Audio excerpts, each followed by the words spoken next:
Happy Friday, welcome to the 3 Things I Learned, SaaS Sports Tech and Live events. Today we have a special edition. We're going to talk about the 11 interview questions. Now why?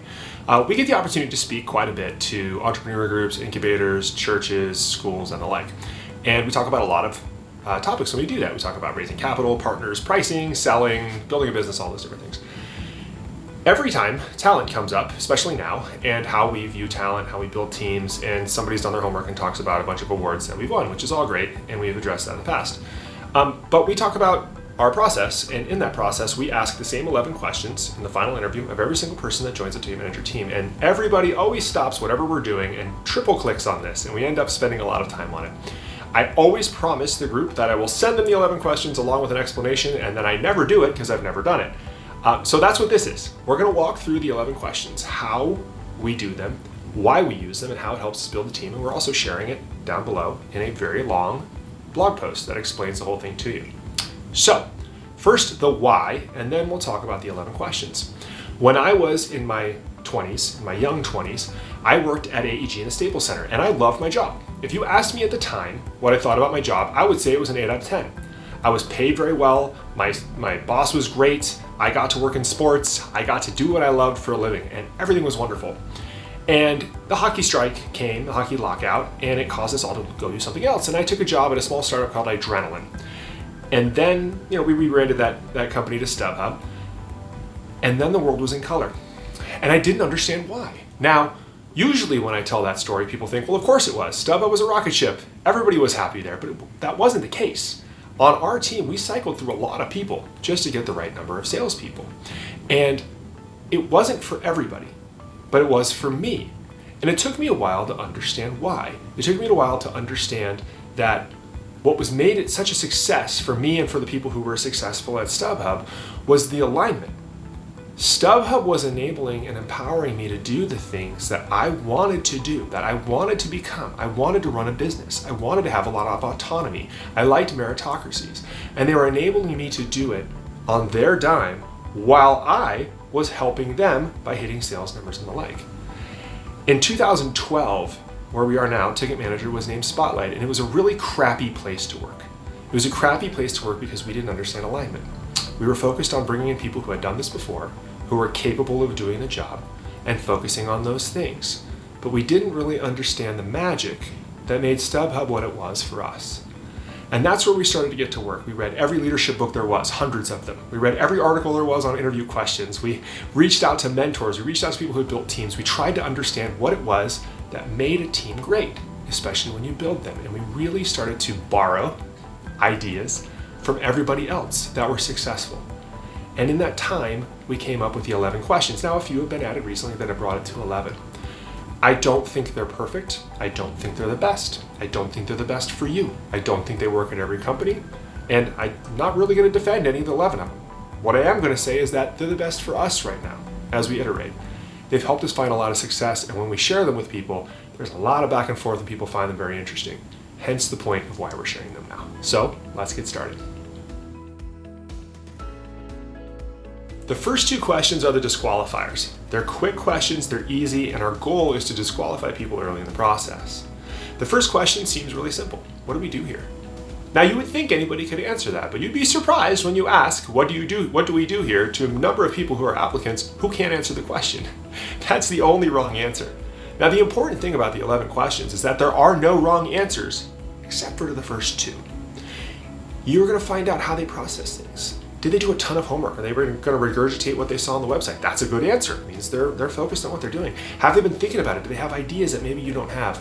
It's really a great way to open the conversation. It's a treasure trove to see how people are thinking about this. Because what we're really looking for are people who are looking for careers, not jobs. The second question is also a disqualifier question, and that's, who are our competitors? It is surprising that people come in and can't name the competition to the company that they're applying to. And that's very common because for a lot of people, work is a job. Now we're looking for people who don't see work as a job. As we've shared in the past, there's only 3 ways out of a job. You're either going to be terminated, you're going to quit, or there's going to be tragedy. Now we would prefer that everybody quits and does so successfully. That's how we're going to gauge ourselves against how we did for you as part of our team. So the first two disqualifier questions are very simple. What do we do here, and who are our competitors? If they can't answer those two, it's probably time to move on. Okay, now we're on to the big time questions, and the most important one comes next. That's question number 3 that we ask. It seems banal and simple, but it is the most important question, and it's really helped us understand our team, what motivates them, and give us some success in working with them going forward. It's very simple. In your professional life, in as much detail as possible, in 10 years, what are you going to be doing? Who are you going to be doing it with? And why? Now that seems incredibly simple to answer, and you're really going to see a lot. It's important that we have this disclaimer before we go on with this question. During the interview process, before we begin this interview, we always talk to them about telling the truth. There are no wrong answers. The only wrong answers are the ones that are trying to game the system, because that's too easy to see. It's disingenuous, it's inauthentic. We want to know who you really are, because then we can work together to try to be successful. We want to understand why the answers are what they are. Now, there's no right answer, so you're going to get a bevy of different answers. Some people are going to want to be the CRO. Some are going to want to be the VP of marketing. Some are going to want to be the senior engineer. Some are going to want to be the CTO. Some are going to want to run their own business. Some are going to want to be retired. What's really important is asking why. Why do they want to be the CRO? Why do they want to be the senior vice president of marketing? Why do they want to be the CTO? Is it because they want the money? That's fine. Is it because they want the prestige? Is it because they find it challenging? Maybe they just want to work at a place that's honest because the last place they worked wasn't. And we see this quite a bit. Some people want to be rich. Some people want to be important, however they define it. Some people want to show the haters that they made it. Some people just want to have fun at their job. And some just want to dedicate the bulk of their week to something that they actually find interesting. When you ask why, we make sure that they feel comfortable. If they don't want to answer, that's okay. That's not the point of this. Just be prepared to be uncomfortable sometimes. The ones who are authentic have no problem with this question. Some people, they've been too trained on interviews and they might get a little uncomfortable at first, and that's okay. It's our job to work together with them to make sure that we can get the right answer. This isn't heart surgery. We don't need to have answers immediately. We just want to try to find out what the right answer is. There is one note on this. Every now and then we're asked if we change this question for older candidates, and the answer is actually no. Because they always say maybe they're not going to be working in 10 years. But joining our team for a short period of time can be wildly successful. Maybe they just want to come work for 18 months or 3 years and then they're done. They want to quit. We want them to quit successfully. So sometimes the clearest goals, they're the easiest to work with. That's number 3, and it's the heart, and it's really the foundation of the rest of the interview. Number 4 is a follow-up question to number 3.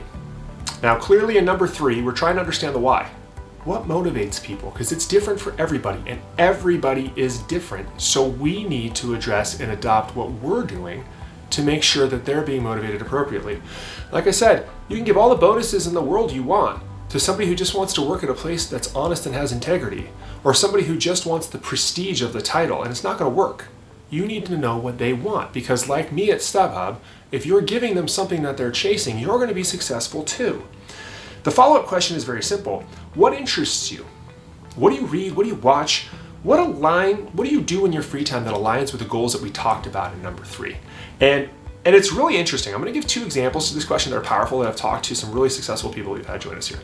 The first was we had somebody interviewing for a tech sales job, and they told me, I love sales and I love tech, and I want to work in sales and tech, and they gave a lot of great reasons for it.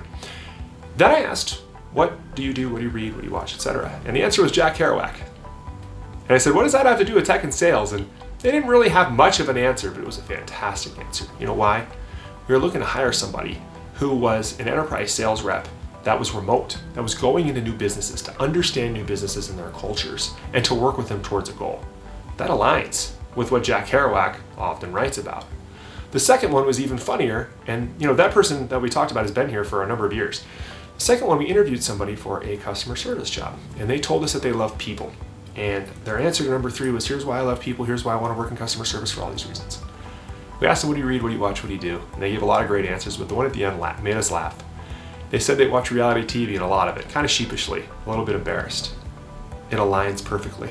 You say that you love people, and then when you have free time, you spend your time understanding people. We've had both of these individuals for north of 5 years, and they've been wonderful teammates to us. You're going to find out with number 4 if what they say they are in number 3 is actually who they are. And sometimes it works out the best for both of you. You can find people who are interviewing for a sales job when they really want to be in marketing, and you can get them into marketing, and that can be successful for both of you. There's a number of those examples that we have. That's number 4.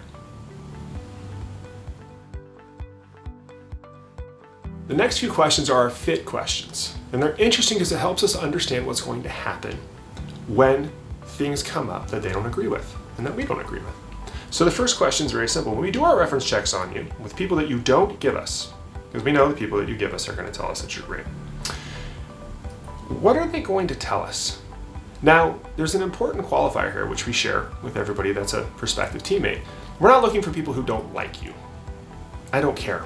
If you're looking for people who don't like me, I'll spoil it. There's a lot of them. There's a line from American Gangster that line goes around the block, and it does. When you build a business, that happens.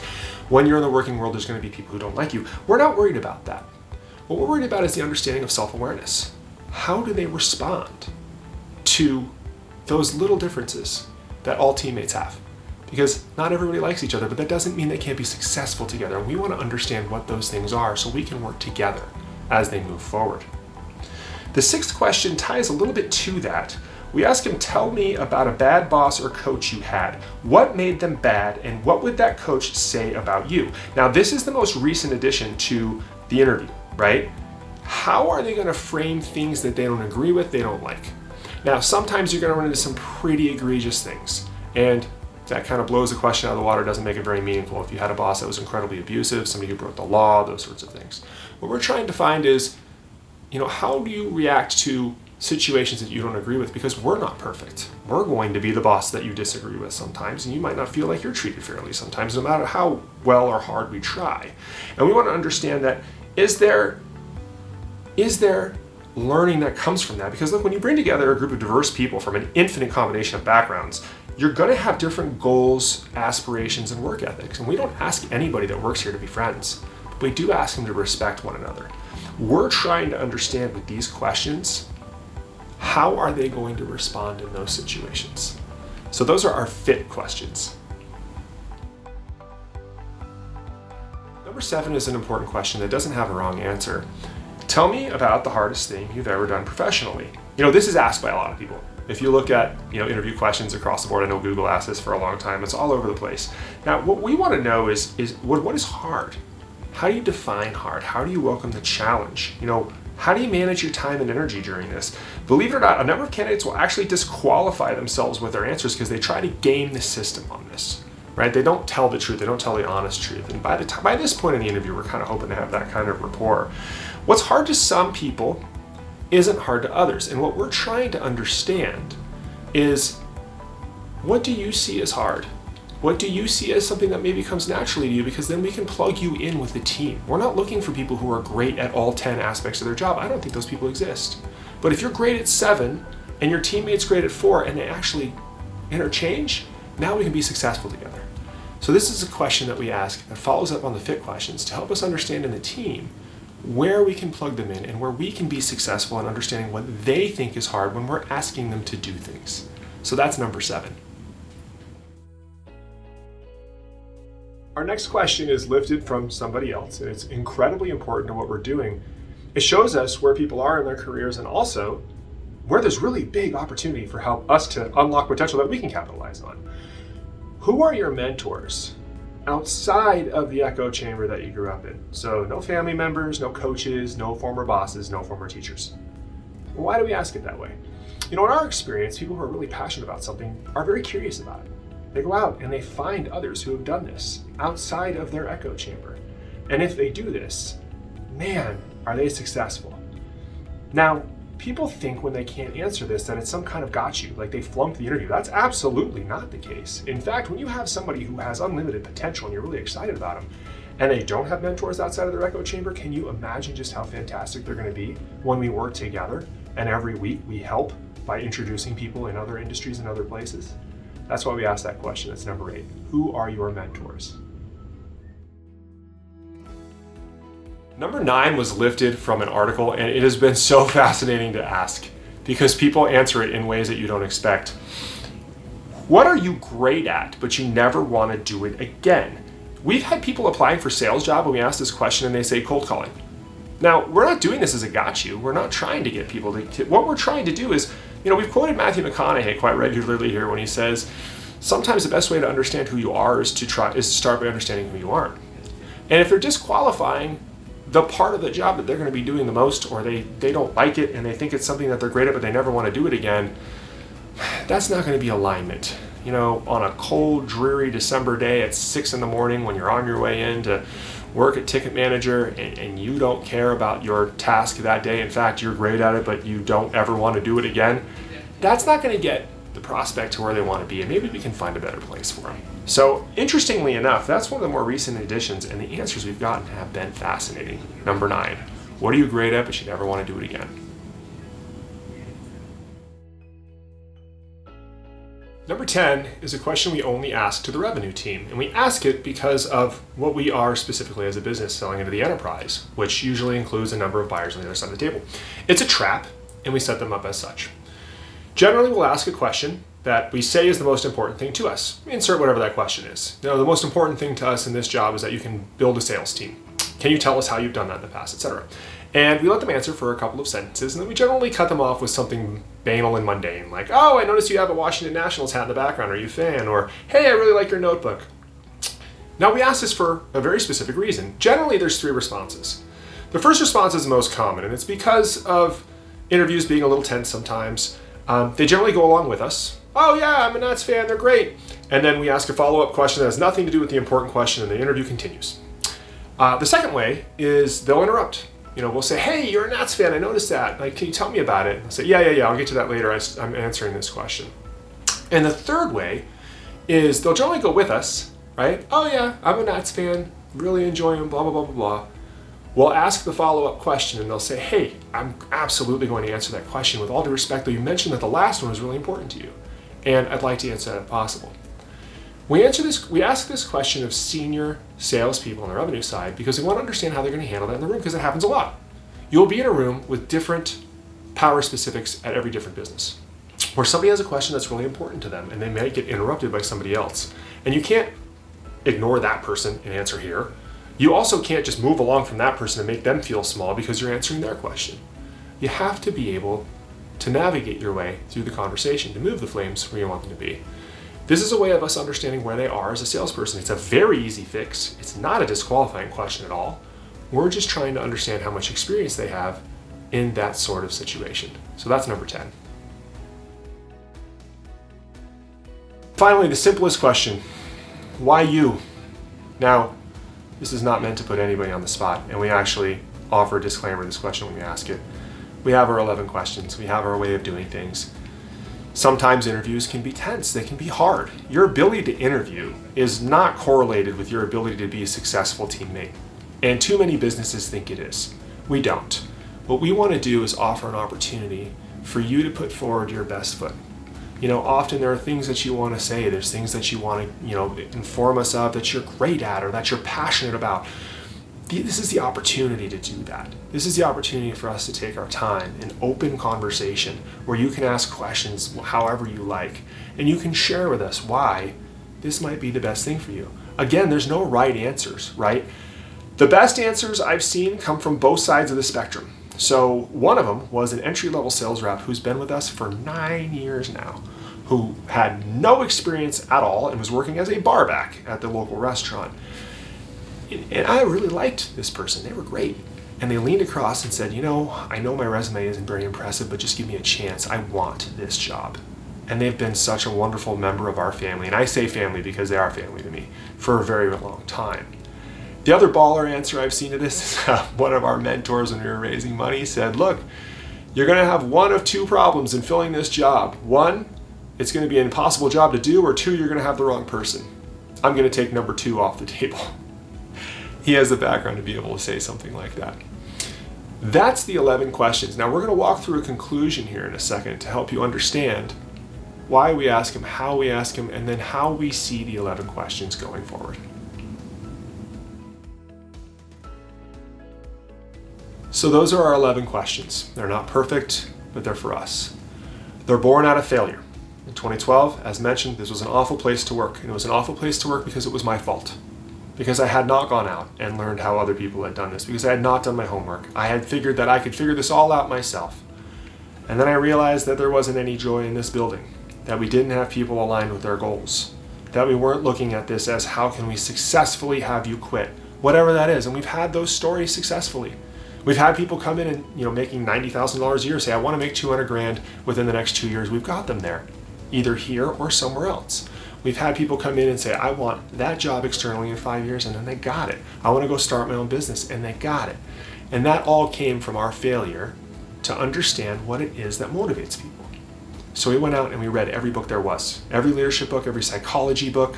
That was a good use of our time, the psychology books, by the way. And we put together these 11 questions. They're not perfect. They may not be for you, but I can tell you that they saved our business. I hope they're helpful to you. I hope when you take time to think about them, you can iterate towards some of your own. And then when you get really great ones, I hope you'll share them with us. That's it for this week. Sorry for the long one. We'll see everybody next week on the 3 things.